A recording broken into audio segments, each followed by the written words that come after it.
Good morning.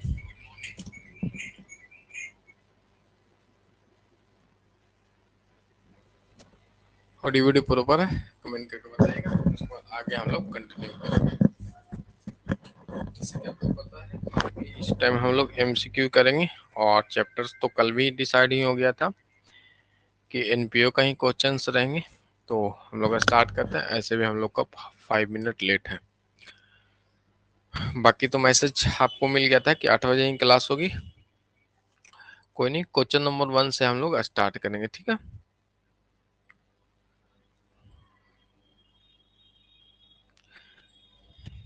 तो MCQ के लिए आपको अलग से क्लासरूम एप्लीकेशंस पे है, वो आपको ध्यान में रहना चाहिए। और नोटिस तो ऐसे आपको उपलब्ध होगा ही, और ज्वाइन करने के लिए आपको पता है कि एप्लीकेशन पे ही जो अकाउंट की क्लासेज है वहाँ पे नोटिस बोर्ड में इस क्लासरूम का लिंक है, वहाँ से ज्वाइन कर सकते हैं, ठीक है। तो क्वेश्चन नंबर 1 पे हम लोग आएंगे और अपनी जो पोर्शंस है उसको कवर करेंगे जल्दी से, क्योंकि समय हम लोग के पास पर्याप्त तो है नहीं कि आराम से कर सकते हैं।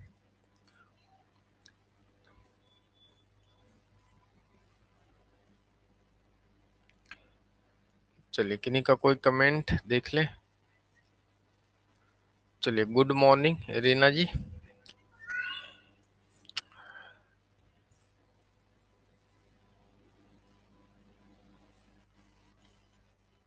क्वेश्चन नंबर 1 पे हम लोग आएंगे और बताएंगे कि आय व्यय खाता होता है। जनरली आय व्यय के बारे में तो हम लोग अभी कल की क्लासेज में नहीं कर पाए थे, रिसिप्ट एंड पेमेंट अकाउंट को ही कर पाए थे। तो आज जो है वो हम लोग थोड़ा सा पॉइंट ऐसे भी आपको स्टेट कर रखे हैं, तो उतना तो डाउट नहीं होना चाहिए कि इसमें दिक्कत होगा या नहीं। तो वो सबसे पहले कमेंट करके बताइएगा कि आय व्यय खाता होता है व्यक्तिगत, वास्तविक खाता और नाममात्र खाता। तो सबसे पहले समझेंगे कि नेचर्स इस अकाउंट का क्या है। तो नेचर्स आपको पता है क्या, खर्चे वाली अकाउंट है, मतलब जितने भी इनकम या एक्सपेंसेस होता है उसको हम लोग लिखते हैं। तो इस आधार पे यदि हम लोग इसको डिवाइड करते हैं तो नॉमिनल अकाउंट में जाता है, जो ऑल डेबिट इन लॉसेज और एक्सपेंसेस करते हैं हम लोग नॉमिनल अकाउंट में, और इनकम एंड गेन और क्रेडिट करते हैं, ठीक है। तो सी ऑप्शन इसका सही हो गया। आते हैं हम लोग क्वेश्चन नंबर 2, आपको बताना है एक क्लब द्वारा प्राप्त आजीवन सदस्यता शुल्क, मतलब आजीवन सदस्यता शुल्क को दिया जाता है तो उसे आय व्यय खाता में देंगे, आर्थिक चिट्ठे में, प्राप्ति भुगतान खाता में, इनमें से कोई नहीं।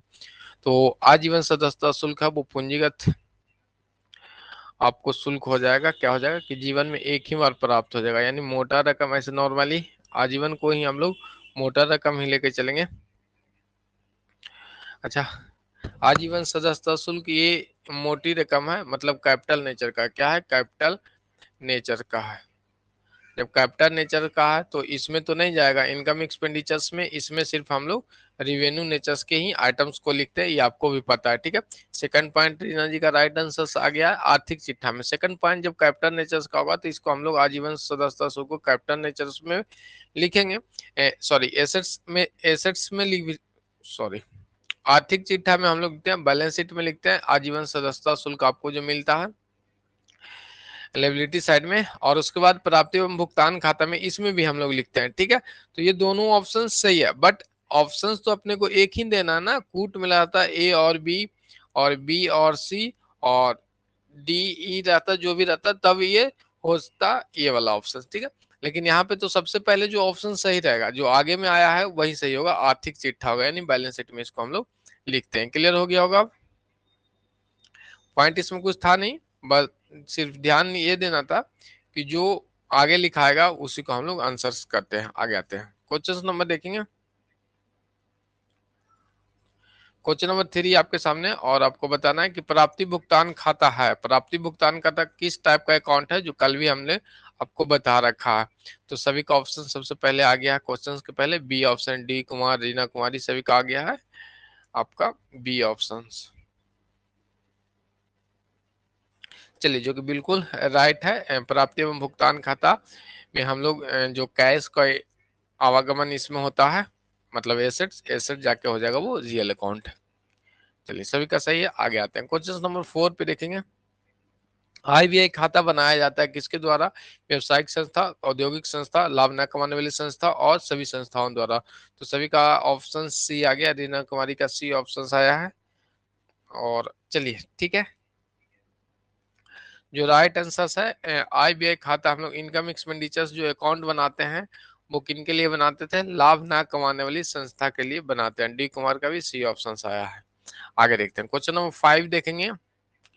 सचिव को मानदेय का भुगतान पूंजीगत होगा, आयगत होगा, आय होगा या इनमें से कोई नहीं। अब आपको बताना है कि जो आपके पास सचिव थे उनको मानदेय देते हैं, रेमुनरेशंस देते हैं, तो वो आपको क्या हो जाएगा? B option. ठीक है, रीना जी का राइट आंसर आ गया है, बी ऑप्शन आयगत होगा, क्योंकि सचिव को मानदेय मतलब उनके बदले में जो काम करते हैं उसको हम लोग मानदेय के रूप में देते हैं।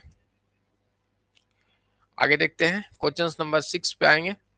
बकाया चंदा यानी आउटस्टैंडिंग, आपको चंदा रह गया, सब्सक्रिप्शन रह गया, तो वो आपको क्या करना है? आय होगा, संपत्ति होगा, ए बी दोनों, इनमें से कोई नहीं। यानी आउटस्टैंडिंग आपका बकाया है चंदा, तो वो आपका क्या हो जाएगा?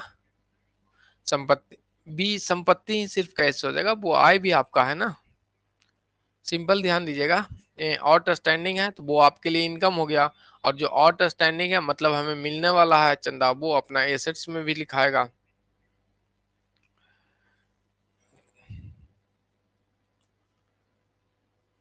चलिए आगे देखते हैं, क्वेश्चन नंबर 7 पे आएंगे कि वसीयत को मानना चाहिए क्या? जो भी वसीयत अपने को मिलता है, दायित्व, आयगत, प्राप्ति, आय और इनमें से कोई नहीं, तो लीजेसी आपको मिलता है तो वो आपका क्या हो जाएगा? ए ऑप्शन हो जाएगा। क्या हो जाएगा?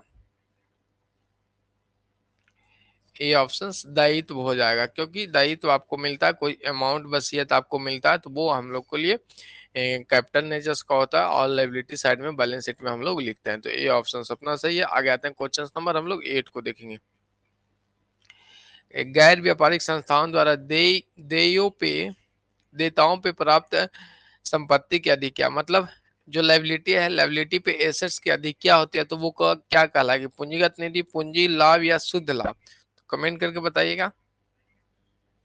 गैर व्यापारिक संस्था की हम लोग बात कर रहे हैं, एनपीओ की बात कर रहे हैं, जिसमें लायबिलिटी पे एसेट्स की अधिक्या, तो वो क्या कर लाएगा?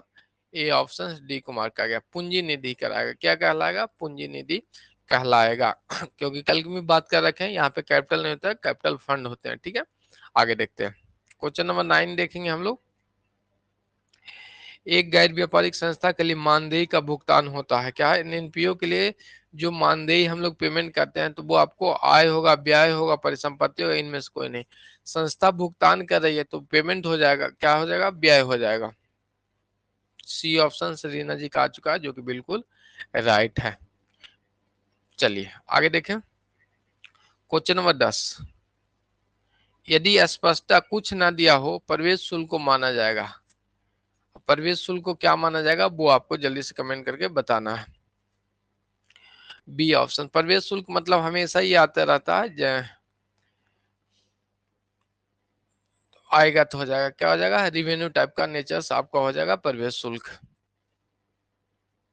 प्रवेश शुल्क मतलब कोई भी एंट्री करेंगे तो उनसे प्रवेश शुल्क लिया जाएगा, नॉर्मली ये आयगत में आता है। विशिष्ट दान की बात करते हैं कि स्पेशल डोनेशन है, तो वो पूंजीगत प्राप्तियां, आयगत प्राप्तियां, संपत्ति, इनमें से कोई नहीं। तो ए ऑप्शन सबसे पहले रीना जी का आ गया है। चलिए कौन सा ऑप्शन है? ए ऑप्शन राइट हो जाएगा, विशिष्ट दान आपको जो है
कोई नहीं, स्टार्ट करते हैं।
चलिए,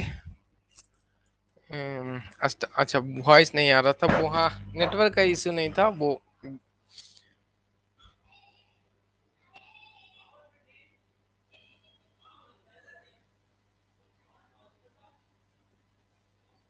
एक सेकेंड वेट कर लीजिए, थोड़ा सा कमेंट बॉक्स ऑफ हो गया है, नेटवर्क का इशू है।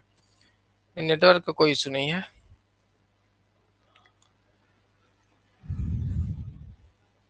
चलिए, तो हम लोग अब स्टार्ट कर लेते हैं। चैट बॉक्स ही ओपन नहीं हो रहा, हाँ चलिए अब हो गया ओपन। कोई नहीं, क्वेश्चंस पे हम लोग आते हैं और देखेंगे हम लोग विशिष्ट दान को देख रहे थे। किसको देख रहे थे? विशिष्ट दान को। तो स्पेशल डोनेशंस मिले हैं तो वो आपके लिए तो हो ही जाएगा। पूंजीगत प्राप्तियां, यहाँ तक क्लियर है? आगे आते हैं क्वेश्चन नंबर 12 पे हम लोग आएंगे और देखेंगे क्वेश्चन नंबर 12। आय व्यय खाते में लिखे जाते हैं लेन देन दर्ज करने के लिए।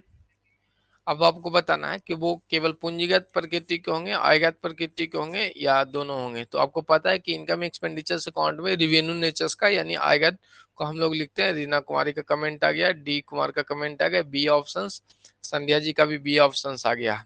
तो ध्यान रखना है, रिसिप्ट एवं पेमेंट अकाउंट में कैपिटल एवं रिवेन्यू दोनों को लिखते हैं, लेकिन इनकम एवं एक्सपेंडिचर की जैसे ही बात आएगा तो सिर्फ आपको आयगत को हम लोग लिखते हैं, रिवेन्यू टाइप को लिखते हैं। कैपिटल को इसमें इंक्लूड नहीं करते हैं। कैपिटल को क्या कहते हैं? इंक्लूड नहीं करते हैं, ये ध्यान में रखना है। आगे आ जाए,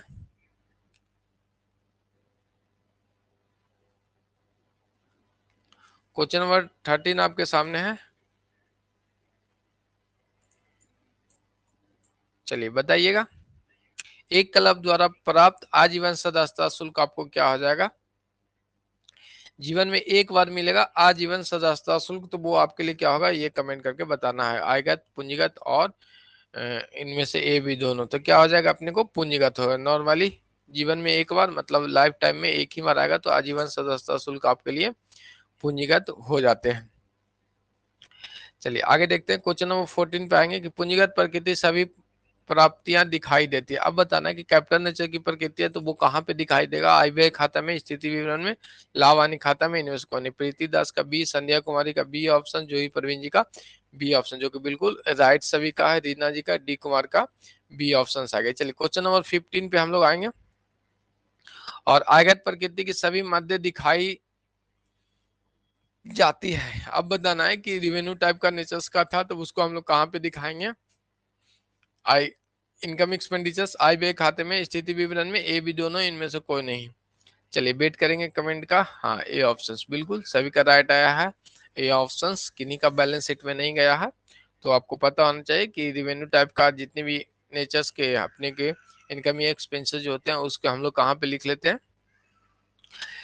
इनकम एक्सपेंडिचर अकाउंट में लिखते हैं। सभी का राइट आंसर है, प्रीति दास जी का भी राइट आंसर ए आया है। आगे हम लोग देखते हैं क्वेश्चन नंबर 16 देखते हैं।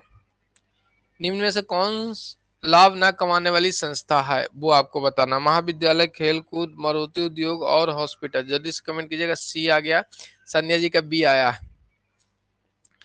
चलिए यहाँ पे ध्यान देना है, क्वेश्चन में पूछा गया था लाभ ना कमाने वाली संस्था नहीं है, मतलब एनपीओ नहीं है, नॉन प्रॉफिट ऑर्गेनाइजेशन नहीं है। जो पूछा मतलब पूछ क्या रहा है कि कौन लाभ कमाने वाली संस्था, तो मारुति उद्योग आपको लाभ कमाने वाली संस्था है, लाभ ना कमाने वाली संस्था नहीं है जो है मारुति उद्योग।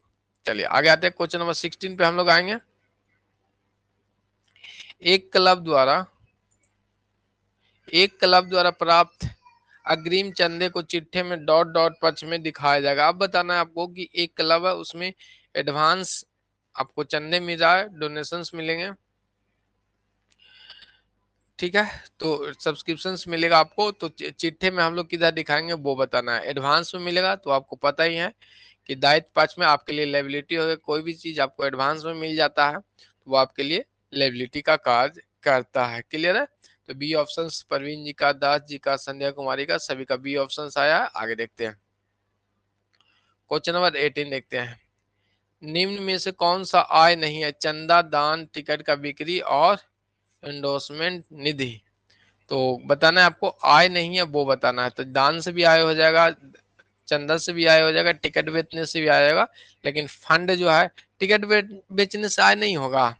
कोई भी आप ऑर्गेनाइजेशन, एनपीओ ही संस्था है, बट आपने कोई ऑर्गेनाइजेशन आयोजन किया था और उसका आप टिकट बेच रहे हैं तो उसके तो उससे भी तो इनकम हो ही जाएगा। जो इंडोर्समेंट फंड है, क्या आपके पास निधि आया था, तो वो आय के रूप में आपके पास नहीं यूज होता है, उसको कहते हैं, ठीक है, वो आपका निधि फंड है, उसमें कार्य करने के लिए था। गैर व्यापारिक संस्थाएं की बात करें, गैर व्यापारिक संस्था में अधिक लेन देन होते हैं, तो वो कमेंट करके आपको बताना है कि गैर व्यापारिक संस्था में अधिक लेन देन होते हैं। उधार, नगद और कैश। सभी का ए ऑप्शन आ गया, संध्या जी का ए, परवीन जी का ए, दास जी का ए भी है, डी कुमार का ए, जूही परवीन का ए है, सभी का ए ऑप्शन, जो कि बिल्कुल राइट है।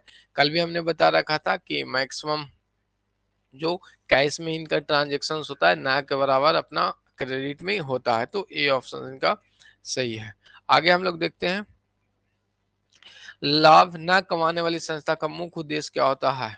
समाज सेवा करना, लाभ हानि खाता तैयार करना, या लाभ कमाना। तो जल्दी से कमेंट करके बताएंगे, या उपयुक्त में से सभी। तो अपने को पता है कि लाभ न कमाने वाली संस्था का मेन फोकस जो है वो सामाजिक सेवा पे होता है। क्या होता है? सामाजिक सेवा पे। कल भी हमने इस पे चर्चा कर रखा था। आगे आते हैं, क्वेश्चन नंबर 21 पे हम लोग आएंगे। बताना है एक संस्था द्वारा चंदा प्राप्त चंदा। अब आपको बताना है कि एक संस्था उसके द्वारा प्राप्त चंदा क्या होगा, वो आपको बताना। पूंजीगत प्राप्तियां, आयगत प्राप्तियां, दोनों उपयुक्त में से कोई नहीं। तो एक संस्था द्वारा प्राप्त चंदा आपको क्या होता है? आयगत प्राप्तियां। सभी का राइट आंसर है, क्या हो जाएगा? आयगत प्राप्तियां। चंदा अपने के लिए क्या है? रेकरिंग नेचर्स के होते हैं, हमेशा ये आते जाते रहते हैं, आते ही रहते हैं, चंदा तो जाएंगे कम ही ना, ठीक है। आगे देखते हैं हम लोग, क्वेश्चन नंबर 22। प्राप्ति एवं भुगतान खाता का सारांश क्या है? समस्त पूंजीगत और भुगतान, समस्त आयगत प्राप्ति एवं भुगतान, आयगत पूंजीगत प्राप्तियों का भुगतान, उपयुक्त में से कोई नहीं।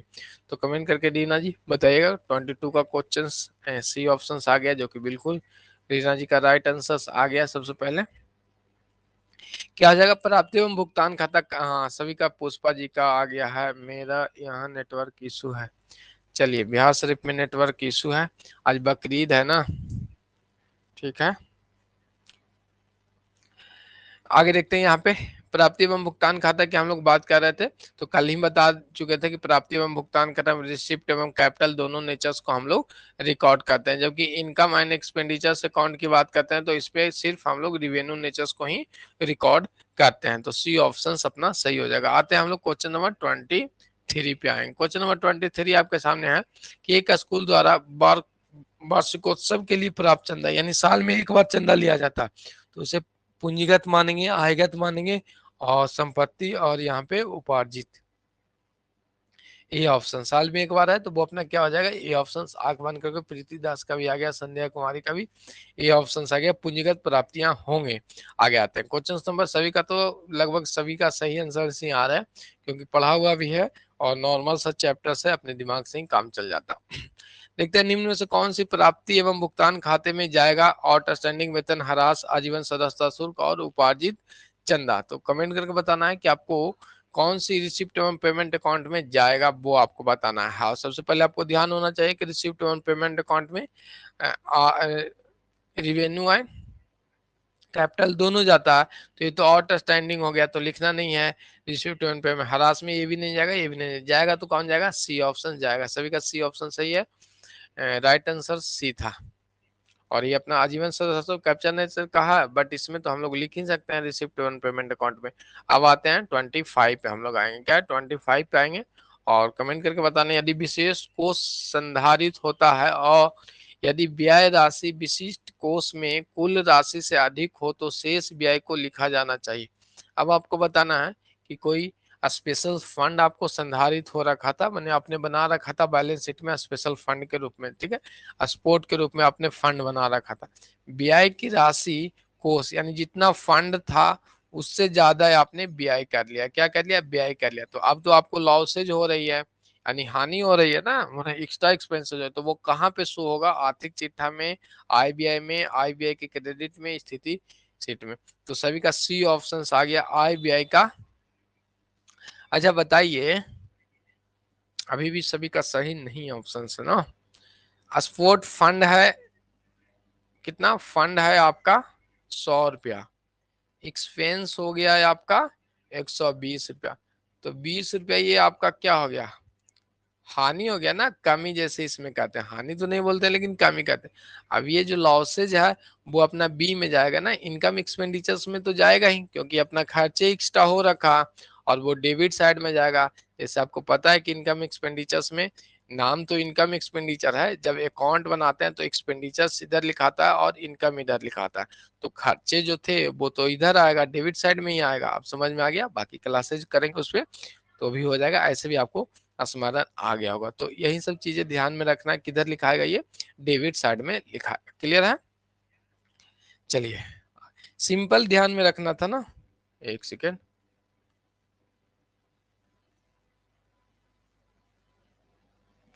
जब इनकम एक्सपेंडिचर्स अकाउंट, नाम है क्या? इनकम एक्सपेंडिचर्स अकाउंट, ठीक है।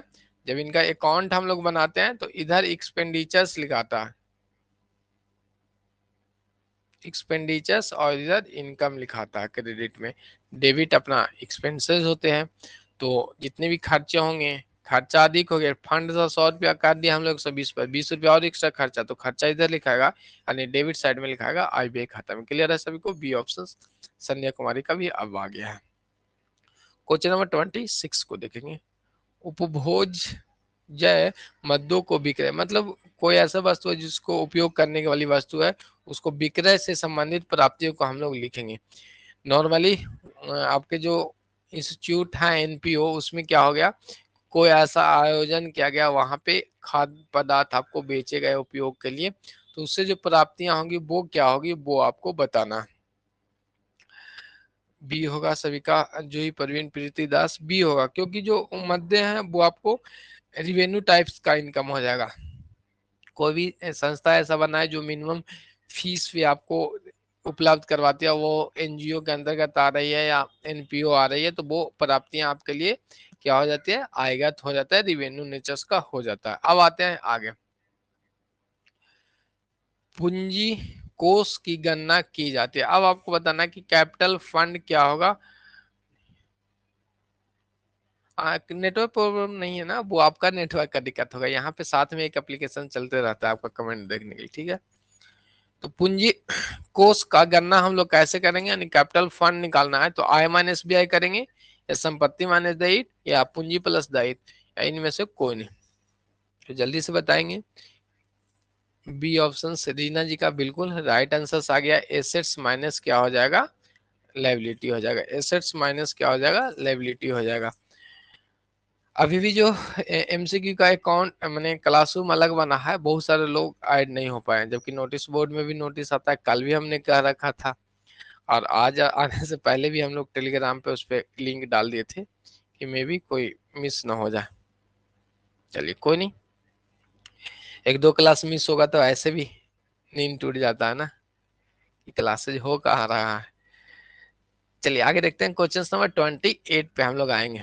सिंपल 28 आपके सामने है कि चालू वर्ष के दौरान अग्रिम चंदा प्राप्त होता है, यानी करेंट ईयर का जो एडवांस प्राप्त होता है वो आपके लिए क्या है, आय है, संपत्ति है, दायित्व है, इनमें से कोई नहीं। तो आपको पता है कि एडवांस में आपको मिल रखा है कोई भी चीजें, तो वो आपके लिए इनकम की बात करते हैं। कोई इनकम आपको एडवांस में मिलता है तो वो आपके लिए दायित्व हो जाता है। क्या हो जाता है, दायित्व हो जाते हैं। आगे देखते हैं, क्वेश्चन नंबर 29 देखेंगे। आय व्यय खाते का शेष दर्शाया जाता है। इनकम एक्सपेंडिचर्स का जो हम लोग देखते हैं कि जो शेष होता है लास्ट में जो हम लोग बनाते हैं उसको क्या कहते हैं, सुरभि जी कमेंट करके बताएगा 29 का।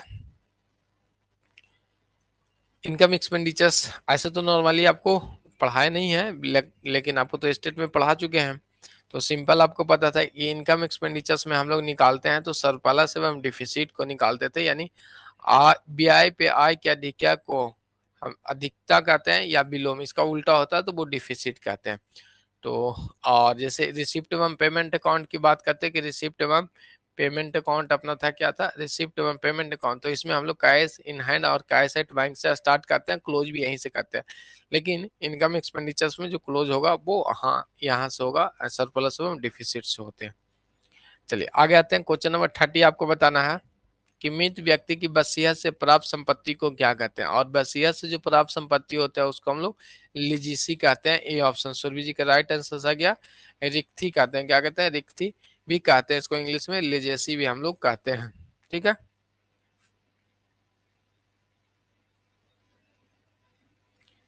तो ए ऑप्शन सभी का सही आ गया है। रीना कुमारी, जूही परवीन, सभी का राइट आंसर आए थे। आते हैं क्वेश्चन नंबर 31 पे। प्राप्ति एवं भुगतान का तो समानता दर्शाया जाता है सरप्लस में पूंजी कोष, डेबिट शेष और क्रेडिट शेष। तो आपको बताना है कि रिसिप्ट एवं पेमेंट जो समानता दर्शाया जाता है, नॉर्मली यदि आप देखेंगे तो रिसिप्ट एवं पेमेंट अकाउंट बनाते हैं तो उसका डेबिट शेष आपको बढ़ता है। सी ऑप्शन आ गया परवीन जी का, और रीना जी का भी सी ऑप्शन आया था, और किनका सी आया है। चलिए, नॉर्मली जब रिसिप्ट एवं पेमेंट अकाउंट बनाते हैं तो आपको पता था कि ओपनिंग से स्टार्ट करते थे cash in bank, cash at bank से, और नॉर्मली जो इधर जो रिसिप्ट ज्यादा होता है ना, एक्सपेंसेस तो अपना कम करते हैं, नॉर्मली रिसिप्ट एवं पेमेंट अकाउंट बनाते हैं तो जो ये वाला साइड अधिक होता है तो यहाँ पे बैलेंसिंग कैश इन हैंड बचता था, तो वही डेबिट शेष नॉर्मली आता है, ये ऐसे भी याद रखिएगा। ठीक है, आगे आ जाए, 32 पे आ जाते हैं। 32 आपके सामने है और बताना है आपको कि आय तथा व्यय खाता समानता दिखाता है। इनकम एक्सपेंडिचर्स क्या दिखाते हैं, अभी हमने जस्ट बताया तो वो क्या दिखाता है, सभी का सही आंसर आ गए हैं।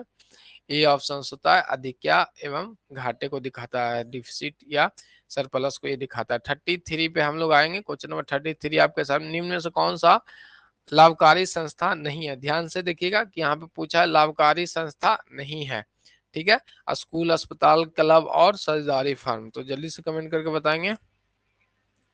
डी ऑप्शन आपका क्या है, साझेदारी फर्म। अब आते हैं हम लोग नेक्स्ट क्वेश्चन नंबर आपके सामने दिया गया है और आपको बताना है कि वर्ष के दौरान चंदा आपको प्राप्त हुआ। अब चंदा का मतलब चंदा लीजिएगा, ठीक है, 50,000 रुपया वर्ष के अंत में, आउटस्टैंडिंग 8,000 और प्रारंभ में आउटस्टैंडिंग 6,000। तो इसका आंसर कमेंट करके बताएंगे। नॉर्मल सा क्वेश्चन है, सिंपल देख लेंगे। जब अकाउंटिंग ईयर स्टार्ट होता है, क्या होता है, स्टार्ट होता है, इस समय यदि कोई बकाया है, मान लेते हैं कि 2023 आपका है ये, और इस समय जब 1 अप्रैल था उसी समय बकाया था, तो ये स्टार्टिंग का बकाया का मतलब क्या है कि 2022 वाला बकाया है। ठीक है, और अकाउंटिंग ईयर के एंड में 2023 यानी 24 मार्च के महीना में यदि आउटस्टैंडिंग मतलब लास्ट में आउटस्टैंडिंग रह गया तो मतलब करेंट ईयर का ही रह गया। जैसे आज 2023 चल रहा है, 2023 के लास्ट में हमें पता चला कि बकाया है, तो मतलब क्या मानेंगे कि इस साल का है। ठीक है, तो दो चीजें अपना हो गया, उसी पे अपना को बन जाएगा। इसमें आपको ध्यान देना है चंदे की प्राप्ति की शुद्ध आय पूछ रहा था जो करेंट ईयर में अपना, तो वर्ष के दौरान चंदा प्राप्त हुआ है कितना, 50,000। अंत में आउटस्टैंडिंग रह गया, जो अकाउंटिंग ईयर था उसके अंत में आउटस्टैंडिंग है, मतलब इसी साल का वो आउटस्टैंडिंग है, इसको हम लोग जोड़ देंगे। प्राप्त हुआ है 50,000 और पता चला लास्ट में हम लोग क्या, अच्छा 8,000 अभी भी बाकी है, मतलब इस साल का टोटल था कितना, 58,000। उसमें से बोला गया कि वर्ष के आरंभ में आउटस्टैंडिंग था, जब अकाउंटिंग शुरू हुआ था उसी समय अपने को क्या था, बकाया था, मतलब ये पिछले साल का होगा। तो अपने पास रहा कितना गया, 52,000 रुपया।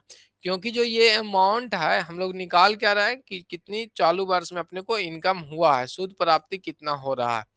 तो ये तो ओवरऑल दिया हुआ था ना, पीछे वाले भी इसमें कुछ अमाउंट होगा वर्ष के दौरान प्राप्त हुआ, तो जो आउटस्टैंडिंग ये बताया था, तो इसमें भी तो है कि पीछे वाला भी हो सकता है। इसीलिए हम लोग ऐसे करते हैं कि नॉर्मली 50,000 प्राप्त हुए, अब वर्ष के अंत में पाया कि 8,000 आओ बाकी है, मतलब इस साल का आओ बाकी था, तो 58,000।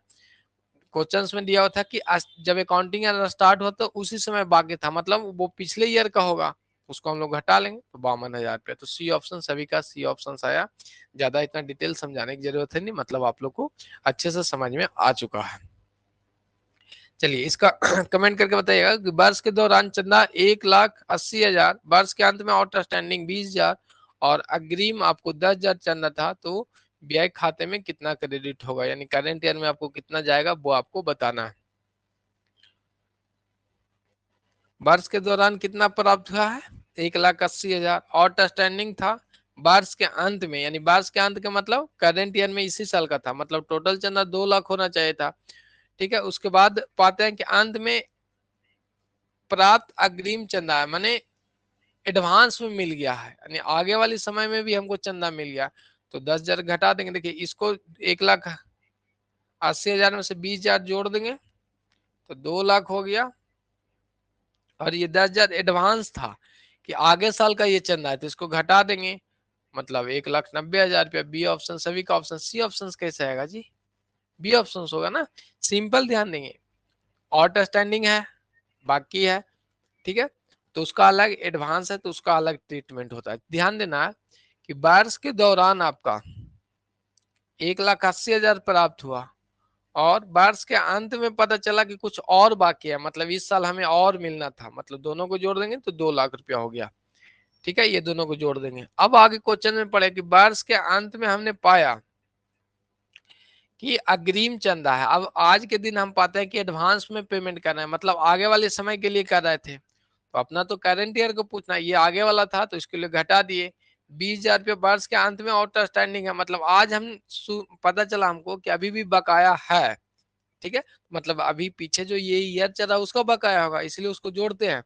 एडवांस में वही उसका उल्टा होता है कि हमें पता चला कि एडवांस में दे रखा, मतलब आगे वाले समय में दे रखा, हमें निकालना है करंट का, तो जो आगे वाला समय उसको हटा देंगे, जो पीछे वाला समय रहेगा उसको भी हटा देंगे। ठीक है, जो करंट वाला रहेगा हम लोग उसको जोड़ देंगे, तो 1,80,000 प्लस 20,000 2 लाख, और माइनस 10,000 1,90,000। बी ऑप्शन सही हो जाएगा। ठीक है,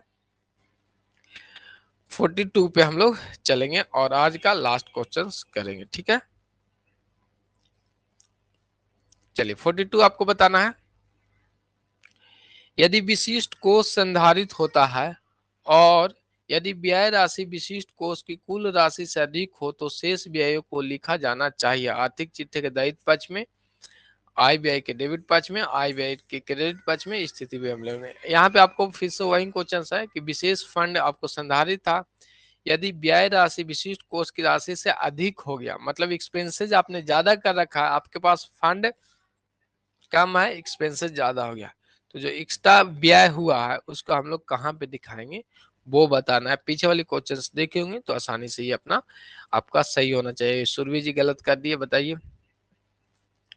यहाँ पे नॉर्मली जो आपके पास फंड है, मान लेते हैं कि बैलेंस शीट में फंड 100 रुपया था, तो यहाँ तो निकालेंगे ना 100 रुपया, और इसमें हमने खर्चे कर दिए 20 रुपया, तो 20 रुपया तो ये अपना व्यय हो गया ना, एक्स्ट्रा क्या अधिक व्यय हो गया, तो इसको हम लोग इनकम एक्सपेंडिचर्स के डेबिट साइड में लिख देते हैं। बी ऑप्शन बिल्कुल सही है। तो उम्मीद है कि सभी क्वेश्चन समझ में आ गया। एनपीए का क्वेश्चन हम लोगों ने किया, और आपकी क्लासेज अपनी समय से ही, थ्योरी की क्लासेज शाम में ही हो जाएगा। हाँ मिस्टेक है वो कोई नहीं, बट ध्यान रखना है जितना प्रैक्टिस करेंगे उतना ज्यादा बेटर हो जाएगा आपका। शाम में आपको 5-5 पे क्लासेज आपका रहेगा। टेक केयर से, बाय बाय। किन्हीं को कोई क्वेश्चन है तो वो पूछ सकते हैं। चलिए, किन्हीं का कोई क्वेश्चन है जल्दी से पूछ लीजिएगा, नहीं तो क्लासेज आपकी समाप्त हो चुकी है।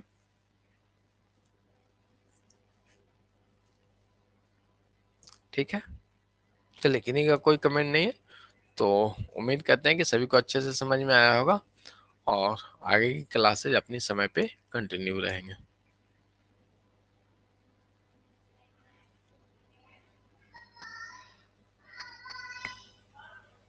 सर चैप्टर वाइज क्वेश्चंस करवा, तो चैप्टर वाइज हुआ ना जी, एनपीओ का आज किए ना पूरा, वो करवा देंगे ना, कोई दिक्कत नहीं। अभी तो स्टार्टिंग के एमसीओ तो हम लोग कर लेंगे। ठीक है।